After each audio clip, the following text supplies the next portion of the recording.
तो लोग अब बिल्कुल नर्वस भी हो चुके। आज 2 सगे भाई की हत्या कर दी पटना में। 4 साल, 6 साल, 7 साल की बच्ची को बलात्कार करके मार दिया।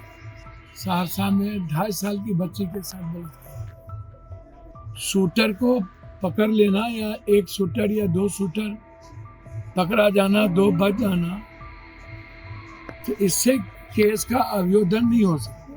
कोई ना कोई बड़ा राज छुपा हुआ। पुलिस आप मोबाइल लोकेशन निकालिए, आप सीसीटीवी फुटेज निकालिए, जो शूटर है उसके पूरे कॉल डिटेल निकालिए।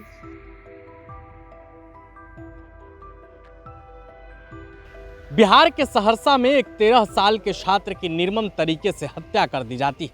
यह हत्या कोई आम हत्या नहीं थी। वैसे भी हत्या, किसी भी प्रकार की हत्या कोई आम नहीं होती है, लेकिन इस हत्या के पीछे एक गहरी साजिश है।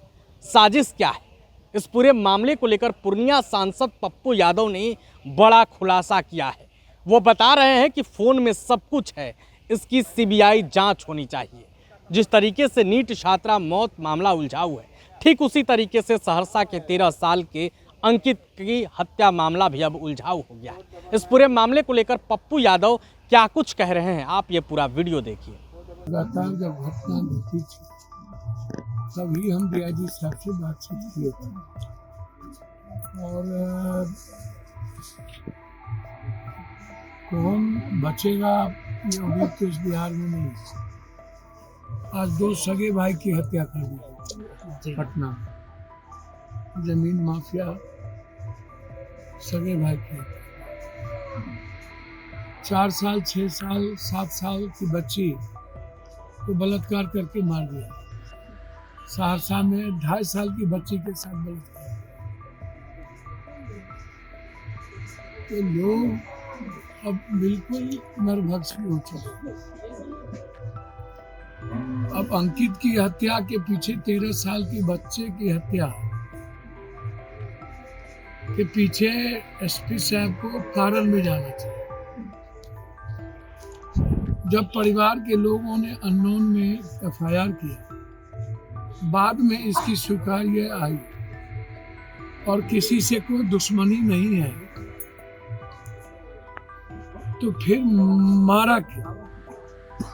सरकमस्टांसेस क्या थे, परिस्थिति क्या थी?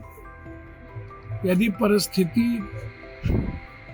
व्यक्तिगत दुश्मनी नहीं था, तो फिर इसके पीछे कौन है? जिन लोगों ने बच्चे की हत्या की, उसके कारण को ढूंढना जरूरी। शूटर को पकड़ लेना या एक शूटर या 2 शूटर पकड़ा जाना, 2 बच जाना, तो इससे केस का अवरोधन नहीं हो सकता। इनके पिताजी भी और इनके समाज के लोग को शंका है कि उनकी हत्या करवाई गई। सीबीआई इंक्वायरी की मांग कर रहे हैं। हम चाहते हैं इसके पीछे जो साजिश करता है,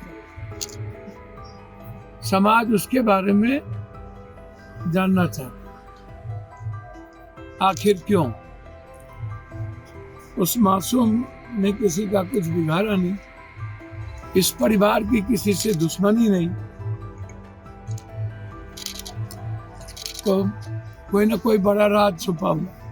पुलिस आप मोबाइल लोकेशन निकालिए, आप सीसीटीवी फुटेज निकालिए, जो शूटर है उसके पूरे कॉल डिटेल निकालिए, अंतिम वार्ता किससे हुई उसको देखिए, जहाँ घटना स्थल है वहाँ किस किस का मोबाइल का लोकेशन है, सबको गिरफ्तार करिए।